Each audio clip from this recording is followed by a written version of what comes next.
अस्सलामुअलैकुम वरहमतुल्लाहि वबरकातुहू। नाजरीन, बैरिस्टर असदुद्दीन ओवैसी आपकी अदालत में कितना बेहतरीन अंदाज में जवाब दिया है वो सुनने के लायक है। तो मैं चाहता हूं कि एक बार आप भी इस वीडियो को सुने और वीडियो को ज़रूर शेयर करें। आइए वीडियो सुनते हैं। आसिम मुनीर के बारे में एक शायर ने अच्छा कहा था कि मासूमों की गर्दन पे खंजर रख कर कातिल अब खुद को मुजाहिद कहता है। तो ये आसिम मुनीर है जिसने उनकी स्पीच जो 15 अप्रैल को हुई है, उसी के बाद तो 22 तारीख को पहलगाम का वो दर्दनाक उसी के बाद कलमा पढ़ने को कहा, उसी के बाद मज़हब पूछ के गोली मारी। ये तो सरासर ये इस्लाम की तालीमात कहाँ है कि आप कोई मज़हब नाम पूछकर आप लोगों को गोली मार रहे हैं, फैमिलीज़ को अलग कर रहे हैं और सर पर गोली मार रहे हैं, उसकी रिकॉर्डिंग कर रहे हैं।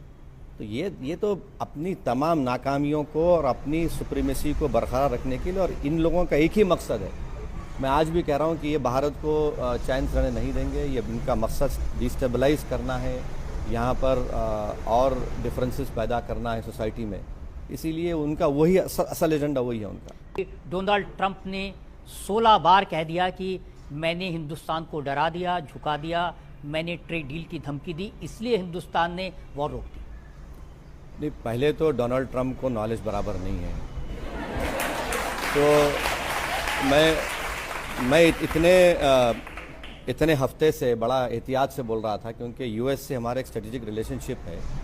मगर अगर वो बके जा रहे हैं तो प्राइम मिनिस्टर ने उनसे आधा घंटा फ़ोन पर बातचीत की, फॉरेन सेक्रेटरी का वीडियो आया, उसके बावजूद भी फिर वो कहते हैं कि मैंने रुका दिया। बस बोले जा रहे हैं, मैंने एक ही सांस में मैंने रुकाया। अरे क्या है भाई, ये 135 करोड़ का देश है। यहाँ पर कोई आकर हमको बोलेगा कि हमने रुकाया, हमें कहाँ रुकाया आपने? ट्रेड डील के नाम पर डरा दिया। नहीं, ट्रेड डील क्या? ट्रेड डील से आपको ही फायदा होगा, सबको फायदा होगा। आप ट्रेड डील, भारत से जो आपका ट्रेड है पाकिस्तान से बहुत ज़्यादा है। तो ट्रेड डील के नाम पर कोई भी गवर्नमेंट अपनी सॉवरेनिटी का सौदा नहीं कर सकती, ना होगा। हमने देश को आज़ादी क्यों हासिल की अंग्रेज़ों से? कि हम खुद मुख्तार रहेंगे, हम फैसले करेंगे हमारे मुकद्दर के। तो ये तो कोई अगर ट्रंप ये समझ रहे हैं कि मैं कंट्रोल करूंगा, वो गलत फहमी का शिकार। पाकिस्तान का यूएस से ट्रेड $4 बिलियन का है। भारत से अमेरिका का ट्रेड $180 बिलियन का है। अब अगर बायलैटरल ट्रीटी होगी या बायलैटरल ट्रेड ट्रीटी होगी तो $500 बिलियन का टारगेट है। वो उनको $5 बिलियन चाहिए या उनको $500 बिलियन चाहिए? ये बात ज़रूर है कि लगता है कि कुछ क्रिप्टो का कनेक्शन है पाकिस्तान का उनके साथ, इसीलिए वो बके जा रहे हैं। मगर मेरा मानना ये है कि जब सजेशन हुआ, माने जब फायरिंग रुक गई या जो भी रुकी, तो मेरी शिकायत ये है कि हमारे देश के प्रधानमंत्री को या देश की सरकार को वो अनाउंसमेंट करना था, ना कि सारी दुनिया को मालूम है ट्रंप से। तो सरकार हमारी है, देश हमारा है, हमको मालूम हो रहा है अमेरिका से कि मैंने करा दिया। आपने क्या करा दिया? अगर आप करा रहे हैं तो हम ट्रंप से कहेंगे कि फिर फ़लस्तीनियों पर जो हमला इजराइल करे, रुकाइए ना उसको, दम है तो। अगर आप में इतनी ताकत है तो इजराइल ईरान का ख़त्म कराइए, यूक्रेन रशिया ख़त्म कराइए। ये बार बार बोले जा रहे हैं, माने अजीब तरीके से। लेकिन हमारे यहाँ भी लोग हैं जो कह रहे हैं कि नरेंद्र सरेंडर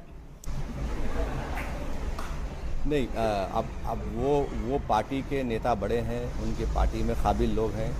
मैं इतना काबिल नहीं हूँ कि उस पर कुछ कह सकूँ, मगर वो उनका राइट है। और मेरी शिकायत सिर्फ एक ही है कि देश के प्रधानमंत्री को वो अनाउंसमेंट करना चाहिए था। मगर मैं ये फिर से कह रहा हूँ इस बात को कि हम तमाम को बड़ा गर्व है, फ़ख्र है हमारी देश की फोर्सेस के ऊपर, और जिन्होंने बड़ी बहादुरी के साथ